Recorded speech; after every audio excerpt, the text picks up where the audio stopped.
Good morning. पिछले video में हम लोगों ने खनिज संसाधन के बारे में पढ़ा, उसके प्रश्नोत्तर हमने किया और उसके वितरण, उसके संरक्षण, उसकी विशेषता के बारे में हमने पढ़ा, जाना और समझा। अगला है हम लोग का शक्ति संसाधन। आप लोग का अंग है, प्राकृतिक संसाधन का अंग है शक्ति संसाधन। शक्ति यानी ऊर्जा, काम करने की शक्ति। जैसे अगर हम लोगों को भोजन खाते हैं तो हम लोग के अंदर शक्ति आती है, ऊर्जा आती है, तब हम किसी काम को कर पाते हैं। तो ये हो गया शक्ति यानी ऊर्जा संसाधन। हम लोग जानते हैं मनुष्य शुरू से ही, आदि मानव जाकाल से ही वो अपने ऊर्जा और शक्ति का प्रयोग करता रहा है, उपयोग करता रहा है। पहले तरह तरह के हथियारों बनाने में, औजार बनाने में, पहिया बनाने में, उसके बाद नुकीले हथियार बनाने में ऊर्जा का उपयोग करता रहा है, प्रयोग करता रहा है और वो चलता रहा है। लेकिन आज हमारे औद्योगिक स्तर पर या विकास के स्तर पर या अपने मानवीय स्तर पर शक्ति का संसाधन बहुत ही महत्वपूर्ण है। शक्ति संसाधन का विकास के रूप में 18वीं सदी में आरंभ हुआ। शक्ति संसाधन का विकास 18वीं शताब्दी में औद्योगिक क्रांति के साथ शुरू हुआ। उस समय कोयला से शक्ति संसाधन का प्रयोग होता था। कोयला से हमें शक्ति प्राप्त होती थी, ऊर्जा होती थी। जैसे हम लोग जानते हैं सबसे पहले कोयला से ट्रेन चलती थी, तो कोयला, जीवाश्म ईंधन, लकड़ी, इन सबसे शक्ति को प्राप्त किया जाता था, इन सबसे ऊर्जा को प्राप्त किया जाता था और इसका उपयोग विकास के कार्यों में किया जाता था। लेकिन धीरे धीरे ये समाप्त होने वाला संसाधन है। ये लाखों हजारों वर्ष में बनने वाले संसाधन है और ये धीरे धीरे इनका उपयोग करने से ये समाप्त होने वाले संसाधन है। समाप्त होते जाते हैं और इतनी जल्दी तो बनते नहीं है, लाखों वर्ष लग जाते हैं इनको बनने में। तो धीरे धीरे इनका विकल्प भी आया। जैसे जल विद्युत, जो जल चक्रीय है, जल का पुनर्चक्रण होता रहता है, तो जल विद्युत आया। उसके बाद सौर ऊर्जा आया, पवन ऊर्जा आया। ऐसा ऐसा विकास हुआ इसके विकल्प में और उसके बारे में हम लोगों को जानना बहुत ही आवश्यक है।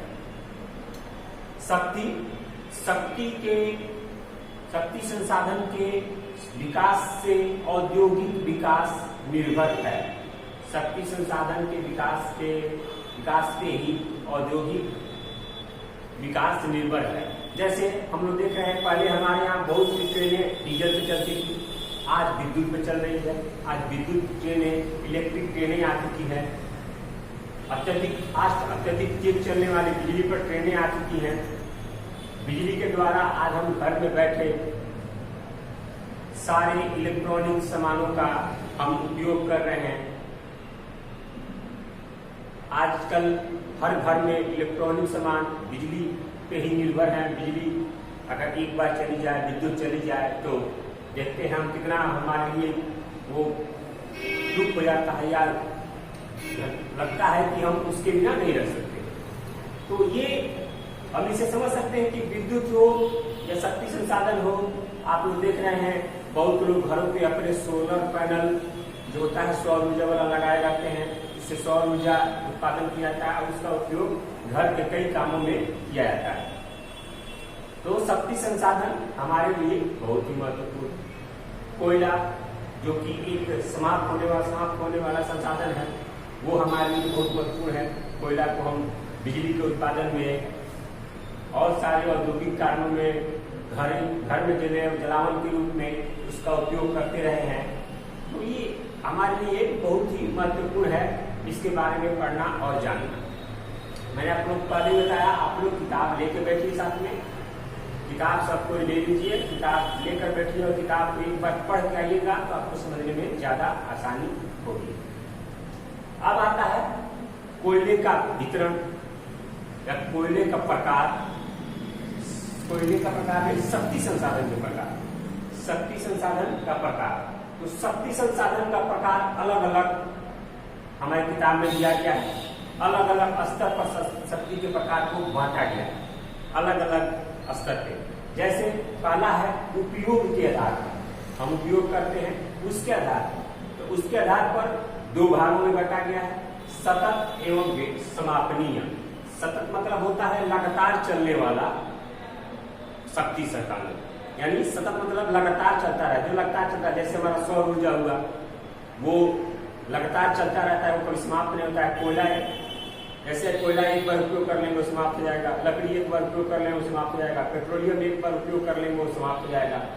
लेकिन सतत मतलब जो लगातार चलता है, जैसे सौर ऊर्जा हो गया, पवन ऊर्जा हो गया, जब तक सूरज रहेगा तब तक सौर ऊर्जा हमको मिलता रहेगा, तो ये सतत हो गया। और समापनीय मतलब जो समाप्त होने वाले संसाधन, जैसे कोयला, लकड़ी, पेट्रोलियम, ये समाप्त होने वाले संसाधन, ये समाप्त होने वाले संसाधन। अगला आप लोगों को उपयोगिता के आधार पर, उपयोगिता के आधार पर, अब उपयोगिता के आधार पर भी दो भागों में बांटा गया है। पहला प्राथमिक और दूसरा गौण। प्राथमिक यानी जो सबसे पहले ऊर्जा या शक्ति के रूप में हमने उपयोग किया, जैसे जीवाश्म ईंधन, कोयला, लकड़ी, जीवाश्म ईंधन, तो ये हमारे प्राथमिक हो गए। और गौण मतलब जैसे आपको बिजली उत्पादन, वो प्राथमिक संसाधन पर निर्भर है, इसलिए हम उसको गौण कहते हैं, क्योंकि बिजली जो है वो कोयला से निर्माण किया जाता है। तो कोयला हो गया आप लोगों को प्राथमिक, तो इस पर निर्भर है, इसलिए गौण उसको बोलते हैं। तीसरा है आप लोगों को स्रोत के आधार पर। स्रोत यानी जो हमारे यहाँ उपलब्ध है, जो भी संसाधन, वो संसाधन। तो स्रोत के आधार पर हमारे भारत में बांटा गया है संसाधन को। उसमें है क्षयशील एवं अक्षयशील। क्षयशील मतलब होता है जिसका एक बार उपयोग किया जाए वो समाप्त हो जाए, इसको क्षयशील बोलते हैं। और अक्षयशील जो कभी समाप्त नहीं हो, उसका पुनर्चक्रण होता रहे। ऐसे मैंने आप लोगों को बताया, क्षयशील जो समाप्त हो जाए, तो क्षयशील में आपको आएगा लकड़ी, कोयला, पेट्रोलियम, इसको एक बार उपयोग करने से लगभग समाप्त हो जाते हैं, क्षयशील। एवं अक्षयशील, अक्षयशील यानी जो समाप्त नहीं हो। आपको नाम से ही कन्फर्म है, क्षय मतलब खत्म हो जाना, उसका क्षय हो जाना, अक्षय मतलब जो कभी खत्म नहीं हो। तो अक्षयशील में आपको सौर ऊर्जा, पवन ऊर्जा, जल विद्युत आजकल हो रहा है, जल का पुनर्चक्रण के कारण, तो वो हो सकता है। तो ये इसमें आपको क्षयशील और अक्षयशील आपको स्रोत के आधार पर बांटा गया। अगला है संरचनात्मक गुणों के आधार पर, यानी वैसे शक्ति संसाधन जिनकी संरचनात्मक गुणों के आधार पर, जिनकी संरचना प्रकृति में दी है, उसमें क्या क्या गुण है, उसके आधार पर भी हम बांटा गया है इसको शक्ति संसाधन के प्रकार। उसमें दिया है जैविक और अजैविक। जैविक और अजैविक, जैविक हम लोग जानते हैं, अजैविक जानते हैं। जैविक जिसमें जीवों द्वारा जो ईंधन बना हो, जैसे पेट्रोलियम हो गया, कोयला हो गया, ये आपको जैविक हो गए। और अजैविक जो जिसमें जीवों के द्वारा वो नहीं बना है, जैसे चट्टानों में खनिज, या आप लोगों को जो सौर ऊर्जा हो गया, पवन ऊर्जा हो गया, ये अजैविक हो गया। और जैविक जो जीवाश्म ईंधन के द्वारा बना हो, कोयला, पेट्रोलियम, खनिज में जो है अगर जलने वाला वो आपको हो गया जैविक और अजैविक। उसके बाद आप लोग को समय के आधार पर, यानी समय के आधार पर बांटा गया है पारंपरिक एवं गैर पारंपरिक। पारंपरिक मतलब जो पहले से चला आ रहा है, जो परंपरा से हमारे यहाँ चला आ रहा है, उस संसाधन का उपयोग, वो परंपरा से, तो उसमें आ जाएगा आप लोगों को कोयला, लकड़ी, ये हमारी परंपरा से चला आता है। लकड़ी का हम लोग जानते हैं, आग का जब आविष्कार हुआ तो उसमें लकड़ी जल गए, पत्ते जल गए, तो वो शुरू से लकड़ी का, और जलावन के लिए, या खाना बनाने के लिए, ईंधन के लिए, हर प्रकार से उसका उपयोग किया, वो परंपरा होगा। और गैर पारंपरिक, गैर पारंपरिक जो अभी बाद में जो परंपरा से रही, जिसका बाद में विकास किया गया, तकनीकी आधार पर विकास किया गया, वो आपको गैर पारंपरिक होगा। तो आपको गैर पारंपरिक हो जाएगा सौर ऊर्जा, पवन ऊर्जा, जल विद्युत, ये आपको बाद में उसका विकास किया गया, जबकि कोयला, पेट्रोलियम या आपको लकड़ी, इनका एक परंपरा से कुछ दिन से हम इसका उपयोग करते आ रहे हैं शक्ति संसाधन के रूप में।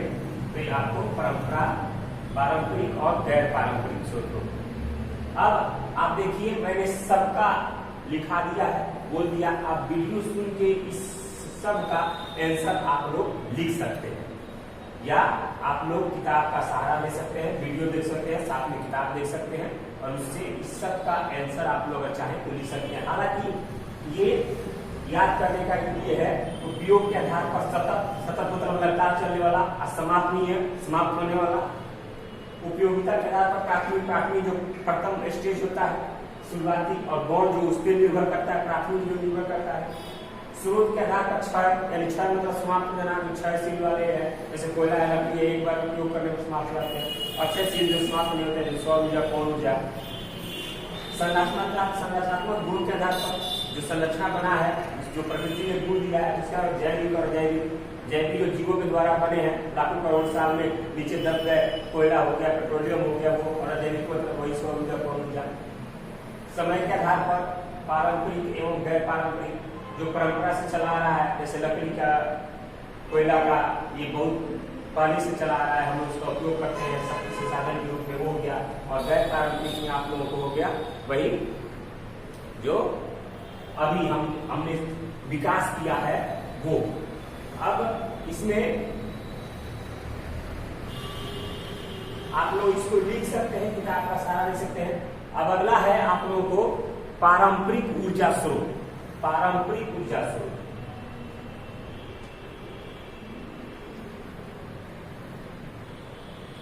पारंपरिक ऊर्जा स्रोत। तो पारंपरिक ऊर्जा स्रोत क्या है? तो पारंपरिक ऊर्जा स्रोत आप देख लीजिए, पहला है कोयला। बच्चों, कोयला का उपयोग हम लोग सब लोग जानते हैं। कोयला एक बहुत ही महत्वपूर्ण संसाधन है जो प्रकृति द्वारा हमने दिया गया है, और कोयला का उपयोग हम बहुत पहले से करते आ रहे हैं। क्यों? क्योंकि हम जानते हैं कि सबसे पहले जो ट्रेन बनी थी वो कोयला पे ही चलती थी। आज भी वो ट्रेनें कई पहाड़ी इलाकों में कोयला पर चलती हुई दिखती है। कोयला का उपयोग और भी बाद में बिजली उत्पादन में, घरों में ईंधन के रूप में उसका उपयोग होने लगा। तो कोयला हमारे लिए बहुत ही महत्वपूर्ण संसाधन है। कोयला का निर्माण लाखों वर्षों में होता है, जब किसी कारणवश पेड़ पौधे, जीव जंतु जमीन के नीचे दब जाते हैं तो संपीड़ित होकर कुछ सालों में, हजारों लाखों सालों में वो कोयला का रूप ले लेते हैं, और तब हम उसका उपयोग कर पाते हैं। कोयला भूगर्भिक दृष्टि से कोयला को दो भागों में बांटा गया। भूगर्भिक यानी जो भूमि के अंदर है, उस आधार पर दो भागों में बांटा गया है। एक है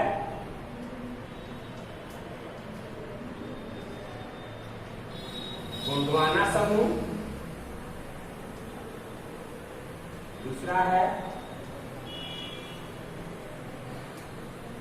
टर्शियरी समूह।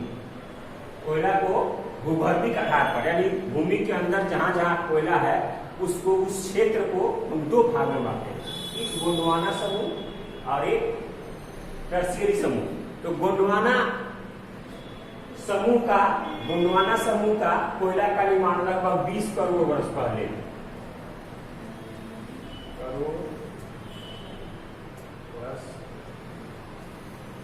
हुआ था।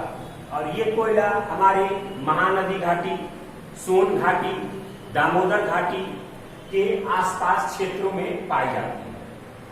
महानदी, गोदावरी, सोन नदी घाटी के आसपास क्षेत्रों में पाई जाती है। इस समूह का कोयला हमारे यहाँ झारखंड में सबसे ज्यादा पाया जाता है, और टर्शियरी समूह का कोयला लगभग 5 करोड़